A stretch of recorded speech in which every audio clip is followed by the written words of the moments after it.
Hello viewers, welcome to my channel. আজকে নিয়ে এসেছি কীভাবে বাদামি সহজেই তৈরি করা যায় সেই রেসিপি নিয়ে। আপনারা ঘরে খুব সহজেই অল্প উপকরণ দিয়ে এবং খুব কম সময়ে এটি তৈরি করতে পারবেন। চলুন তাহলে রেসিপিটি দেখে আসি, আর অবশ্যই আমার চ্যানেলটি সাবস্ক্রাইব করে আমার পাশে থাকতে ভুলবেন না। চলুন দেখে আসি কিভাবে সহজেই আপনি আপনাদের বাচ্চাদের জন্য এই মজাদার বাদামি তৈরি করতে পারবেন।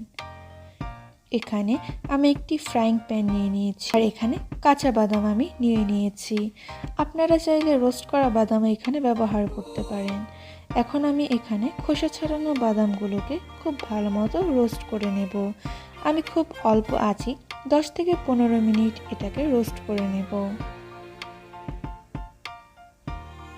আমি অনবরত একটু নাড়তে থাকবো।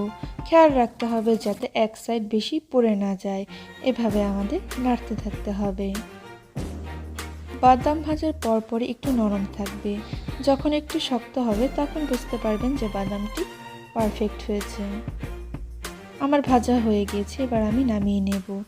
নামিয়ে নিয়ে একটু ঠান্ডা করার পর দেখতে পাচ্ছেন হাত দিয়ে এভাবে করলে পরে খোসাগুলো সুন্দরভাবে ছাড়ানো যাচ্ছে। আমি এইভাবে সবগুলো খোসাকে ছাড়িয়ে সুন্দরভাবে ঝেড়ে নেব, যাতে একটা খোসাও এখানে না থাকে।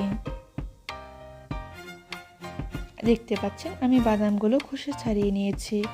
এবার ওই প্যানে আমি এখানে দিয়ে দিচ্ছি 1 কাপেরও বেশি পরিমাণ চিনি।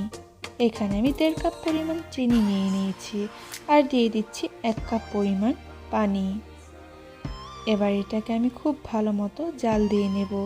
আমি নেড়ে একটু চিনিটাকে মিশিয়ে দিচ্ছি। আমি এখানে আঁচ মিডিয়াম হিটেই রাখবো। দেখতে পাচ্ছেন 5 মিনিট পর বলক চলে এসেছে। আমি এভাবে নেড়ে চেড়ে এটাকে ততক্ষণ পর্যন্ত এই চুলোর উপর রাখবো যতক্ষণ না এটা ঠিক হয়ে আসছে। তবে খেয়াল রাখতে হবে বেশি পরিমাণ ঠিক যেন না হয়ে আসে। দেখতে পাচ্ছেন এটা প্রায় ঠিক হয়ে আসছে। আমি আর 1 মিনিট নেড়ে এটাকে আর একটু ঠিক করে নেব। আমার ঠিক করা হয়ে গিয়েছে। এই পরিমাণ ঠিক থাকার সময়ে আপনারা ছোলা বাদামগুলো এর মধ্যে দিয়ে দেবেন, আর খুব ভালো মতো নেড়ে চিনির শিরার সাথে মিশিয়ে দেবেন। আমি এটাকে খুব ভালো মতো মিশিয়ে নেব, যাতে সবগুলো বাদামের মধ্যে চিনির শিরাটা লেগে যেতে পারে। আমার মেশানো হয়ে গিয়েছে। এখানে আমি একটি স্টিলের থালার মধ্যে ঘি লাগিয়ে নিয়েছি।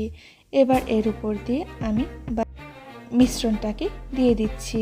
ঘি দেওয়ার একটাই কারণ, যাতে প্লেট থেকে সহজেই এটা উঠে আসতে পারে। আপনারা চাইলে এখানে কুকিং অয়েলও ব্যবহার করতে পারেন, কিন্তু আমি এখানে ঘি ব্যবহার করেছি। এবার চামচ দিয়ে আমি সুন্দরভাবে সেট করে দিচ্ছি, যাতে প্রতিটা জায়গায় বাদামি সমানভাবে থাকে।